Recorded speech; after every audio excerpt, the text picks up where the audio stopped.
দেশের জিআই পণ্যের প্রচার প্রসারে আনুষ্ঠানিক ঘোষণা থাকলেও কার্যকর উদ্যোগ নেই দায়িত্বপ্রাপ্ত মন্ত্রণালয়গুলোর। যা আবারও সামনে এলো মাসখানেক আগে সুন্দরবনের মধুকে নিজেদের পণ্য হিসেবে ভারতের দাবির পর।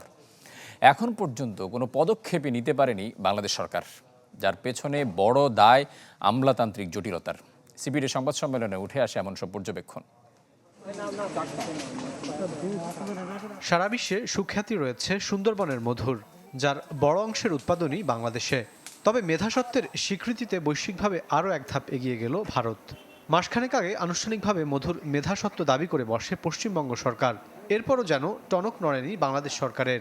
রেজিস্ট্রেশন করেছে তার পরিপ্রেক্ষিতে। তবে বিষয়টি নিয়ে এগিয়ে আসে বেসরকারি গবেষণা সংস্থা সিপিজি। সংবাদ সম্মেলনে বলা হয়, দেশের জিআই পণ্যের প্রচার প্রসারে আনুষ্ঠানিক ঘোষণা থাকলেও কার্যকরী উদ্যোগ নেই দায়িত্বপ্রাপ্ত মন্ত্রণালয়গুলোর। যা আবারও সামনে এলো সুন্দরবনের মধুকে ভারতের জিআই পণ্য হিসেবে ঘোষণার পর। মধুর মেধাসত্ত্ব রক্ষায় এখনও নেওয়া হয়নি কোনো পদক্ষেপ। বিশ্বমানের থার্মিক্স রড, সালাম স্টিল থার্মিক্স, দেশের একমাত্র থার্মিক্স রড। এটা হচ্ছে যে যখন হয়ে যায় তখন আমাদের ঘুম ভাঙে, কারণ এই টাঙ্গাইল শাড়ির ক্ষেত্রেও আমরা দেখেছি যে 2020 সালে তারা এটা অ্যাপ্লাই করেছে এবং 24 সালে সেটা তারা পেয়েছে রেজিস্ট্রেশনটা। তখনই আমরা একটা রিয়াকশন করলাম তাড়াতাড়ি করে। হওয়ার পরে একটা ক্যাচ আপ গেম মানে হচ্ছে, আমরা তারপরে দৌড়াচ্ছি। 7ই আগস্ট 2017 সালে বাগেরহাটের ডিসি সুন্দরবনের মধুকে ভৌগোলিক নির্দেশক পণ্য করার জন্য আবেদন পাঠিয়েছে ঢাকায়। 7 বছর হয়ে গেছে।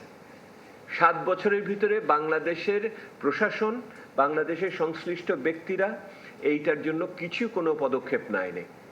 বক্তারা বলেন, আমলাতান্ত্রিক ও প্রশাসনিক দুর্বলতায় টাঙ্গাইল শাড়ির পর হুমকিতে পড়েছে সুন্দরবনের মধুর জিআই সনদ। নিজেদের পণ্যের পূর্ণ মালিকানা পেতে সরকারকে আইনি লড়াইয়ের পরামর্শ উঠে আসে এদিনের অনুষ্ঠানে। বলা হয়, বিশ্বে বহু নজির রয়েছে যৌথ মেধাসত্ত্বের, তাই সুরাহা হতে পারে ভারতের সাথে আলোচনার ভিত্তিতেও।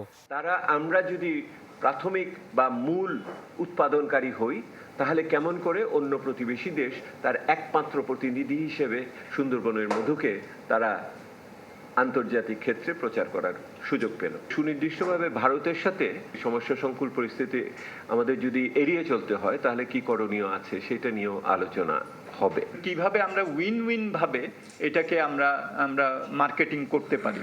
আমব্রেলা এগ্রিমেন্ট থাকে, তাহলে কিন্তু এই ধরনের ইস্যুগুলোকে আমরা সেইটার আন্ডারেও নিয়ে আসতে পারি।